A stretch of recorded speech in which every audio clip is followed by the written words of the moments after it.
May 1944. Lieutenant General Mark Clark had his orders: strike fast, seize Valmontone, and crush the retreating German 10th Army before it could escape. Cut the artery and end the Italian campaign in one blow. It would be the Allies' greatest victory to date, the gateway to southern Germany blown wide open. But Clark saw something else, something closer: Rome. His men had bled in the mud at the Rapido and the Gustav Line. With glory within reach, he asked himself, why should the British march into Rome while he chased stragglers? With his army just miles from Valmontone, Clark went dark. As Allied commanders scrambled to locate him, he launched Operation Turtle, a covert pivot toward Rome, a gamble, perhaps even a betrayal. For months, the Gustav Line had been a meat grinder. German MG-42s swept the valleys, while massive 88mm guns hammered any Allied unit foolish enough to show itself. Crowning the mountain defenses was Monte Cassino, a literal castle overseeing the stagnant Allied advance. The US Second Corps, the British Eighth Army, and the French Expeditionary Corps all had bled themselves white against Kesselring's defenses. At Anzio, Major General Lucian Truscott's 6th Corps sat trapped on their beachhead, earning Churchill's bitter opinion, "I had hoped we were hurling a wildcat into the shore, but all we got was a stranded whale." Then came May 1944. Operation Diadem was supposed to be another frontal assault, with the British 8th Army leading the charge through the Liris Valley. Lieutenant General Mark Clark's 5th Army would support the left flank. It was standard Allied doctrine to pound them with artillery, advance under smoke, and pray for a breakthrough. General Alphonse Juin had subtler ideas. For months, the French commander had pestered Clark with proposals for a flanking attack through the Ourense Mountains. His Moroccan and Algerian divisions knew mountain warfare. They'd trained for it in North Africa. In detailed letters, Alphonse Juin laid out exactly how to crack the Gustav Line: coordinated pressure across all sectors, then a knife thrust through the terrain the Germans considered impassable. Clark never even replied. He wasn't taking strategic advice from a Frenchman. Despite Clark's contempt, on May 11th, Juin got his chance.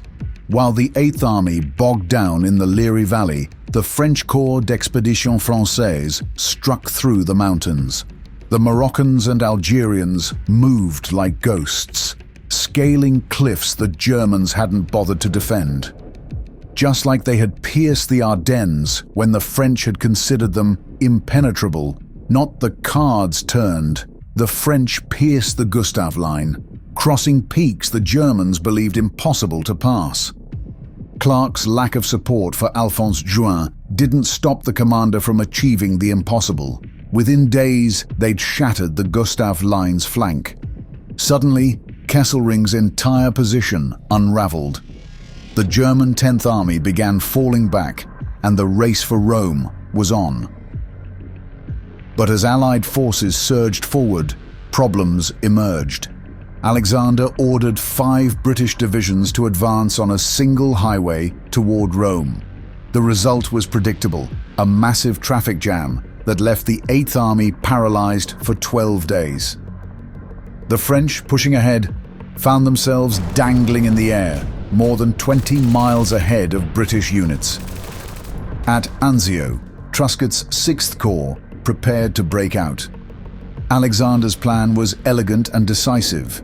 5th and 8th Armies would drive north, while 6th Corps struck northeast toward Valmontone, cutting Highway 6, the German 10th Army's escape route. It would be Stalingrad in reverse. The Germans would be crushed as they fled, opening a path directly to Germany's southern flank.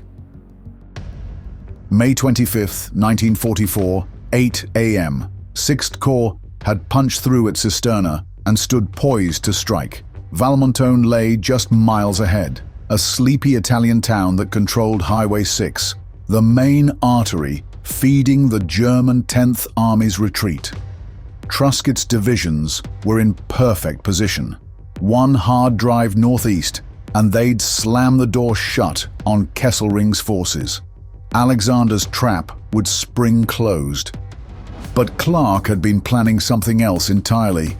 Weeks earlier, in private meetings at his Caserta headquarters, Clark had ordered Truscott to draw up alternate plans that Alexander knew nothing about. Operation Buffalo would strike toward Valmontone as ordered. But Operation Turtle would pivot northwest through the Alban Hills, straight for Rome.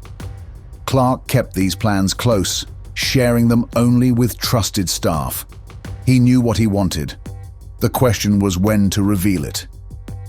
Now, with the 6th Corps at the crossroads, Clark made his move. But he didn't go to Truscott himself.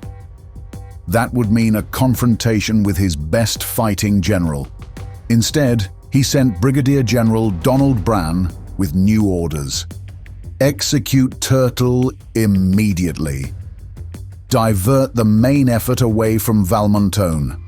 Drive for Rome.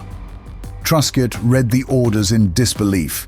His operations officer, Colonel Don Carleton, watched the general's face turn red. They all knew what this meant. The German 10th Army would escape. Truscott demanded to speak with Clark personally. He wanted to hear this order from the army commander's own mouth. But Clark had vanished, as the staff officers noted he had carefully taken himself out of contact. The 5th Army commander had orchestrated this perfectly, close enough to issue orders, far enough to avoid confrontation with other generals. Truscott had no choice. At 11 a.m., he issued the orders that would reshape the Italian campaign. The 1st Armored Division, the 3rd Infantry Division, and the 1st Special Service Force all turned away from Valmontone. Only a token force continued toward the original objective. The bulk of the 6th Corps wheeled northwest, abandoning the trap. It would not take long for Clark to lay his ambition bare. We not only wanted the honor of capturing Rome, but felt that we deserved it. Not only did we intend to become the first army to seize Rome from the south, but we intended to see that people at home knew that it was the 5th Army that did the job. Alexander learned of the change on the morning of May 26th. By then, German columns were already streaming north through Valmontone, undisturbed. The trap had dissolved. History's verdict was already being written in the dust of escaping Wehrmacht divisions. Rome lay just 30 miles north. The glory of liberating the Eternal City burned in his mind. On June 4th, 1944, at 6 a.m., Captain T. Mark Radcliffe's patrol, 60 hand-picked men from the 2nd Corps in 18 jeeps and 2 M8 armored cars, rolled through the Porta San Giovanni. Cameramen cranked their film as the first Americans entered Rome. The Eternal City, the prize of the Italian campaign, was finally within reach. But not all the Germans had left. Machine gun fire erupted from a building 500 meters ahead. Radcliffe's patrol scattered, diving for cover as MG-42s chattered. Then came the distinctive rumble of heavy armor, Tiger tanks. 2 of them, 88mm guns, traversed toward the trapped Americans. An M8's 37mm gun against a Tiger's frontal armor was, as Radcliffe put it, like a bee against an elephant. They were outgunned and cornered. Across Rome, similar scenes played out as competing task forces raced for glory.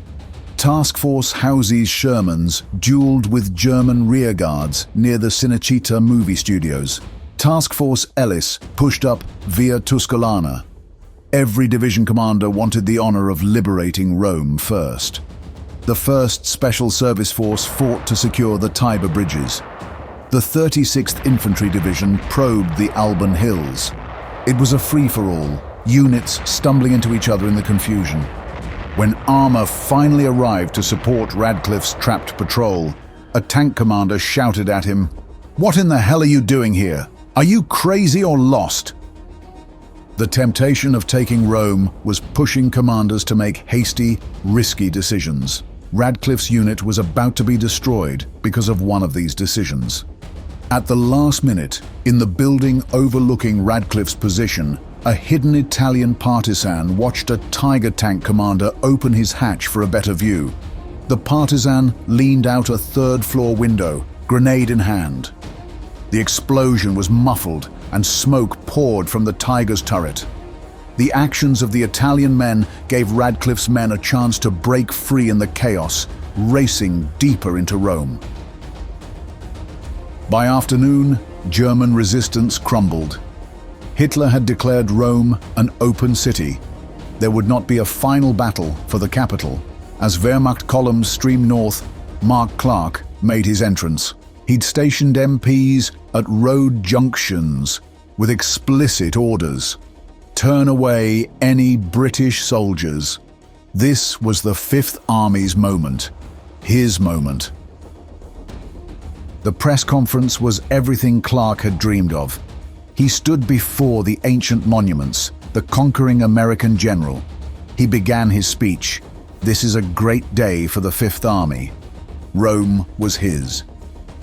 Meanwhile, 30 miles east at Valmontone, German vehicles clogged Highway 6 in a massive traffic jam. It was the perfect scene for an ambush and the destruction of an entire army, but they remained unchallenged.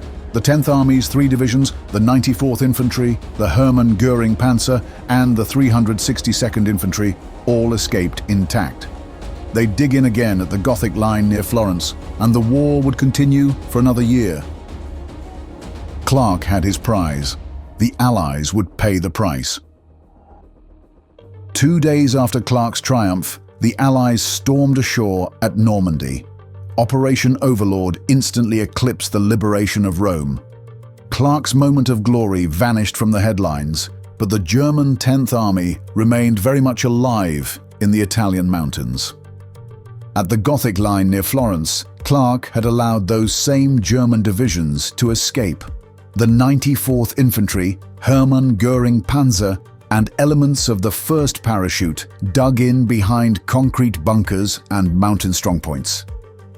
Through the autumn of 1944 and well into the spring of 1945, Allied soldiers fell taking positions the Germans might never have reached had Valmontone been taken. The Italian campaign wouldn't end until May 2nd, 1945, 11 months after Rome fell. Historians were merciless. British correspondent Alan Wicker, who witnessed the battle firsthand, rendered the harshest verdict: this vain, glorious blunder, the worst of the entire war, lost us a stunning victory, lengthened the war by many months, and earned Mark Clark the contempt of other American and British generals. A German military historian was even more damning. It was thought that only a miracle could prevent another Stalingrad south of Rome. General Clark provided that miracle. The pattern wasn't new. Clark had wavered at Salerno, sent the 36th Infantry Division to slaughter at the Rapido River, and now this. Critics pointed to the bitter irony. Rome had been declared an open city. There was no military glory in taking an undefended capital.